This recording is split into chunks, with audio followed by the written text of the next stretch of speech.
Water Life by Rui. Water is extremely precious. Without water, plants would not be able to grow. Animals would die of thirst, and the human race would become extinct. 70% of Earth is covered by water.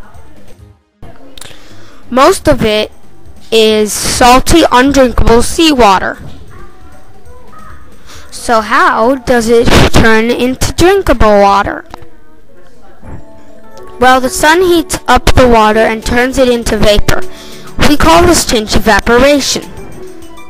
The water vapor rises into the atmosphere. It eventually condenses and creates clouds. The clouds are transported by wind to other places, which have different climates. In time, the cloud becomes heavier and gradually sinks down. This can happen all over the world, even at sea and in deserts. The water can fall as rain, snow, ice, and hail.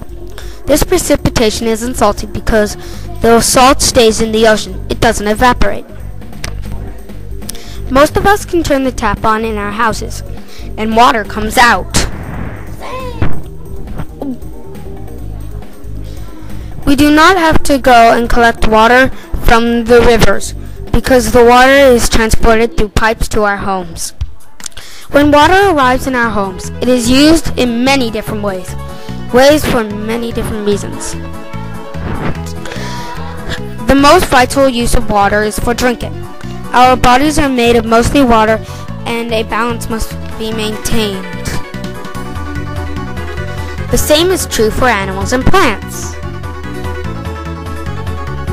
Water is also used to keep our bodies, houses, clothes, and dishes clean.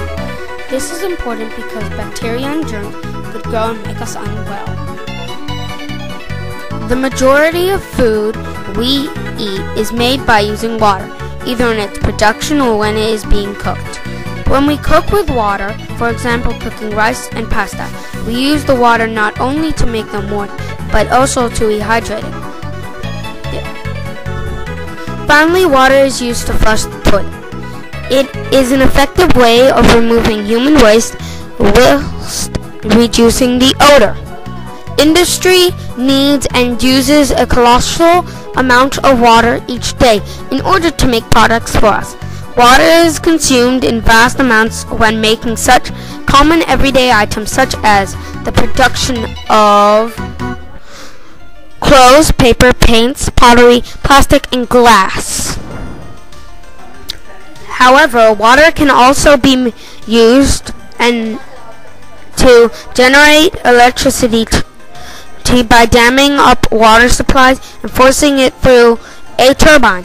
This is cheap and less polluting way of making energy. Unfortunately, by trapping the water, some people and many habitats are affected above and below the dams.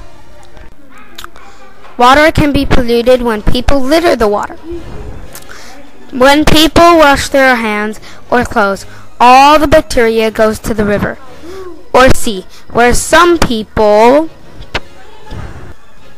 drink the dirty water and get unwell. Companies and factories also pollute water. Factories and companies pollute water when chemicals mix with water and goes to the sea. If we can pollute water, then why can't we protect it? We might be able to protect water if we use less water and cleaning polluted water. That's the kind of things we should do. If we do these two things, maybe life will be better and there would be more clean water.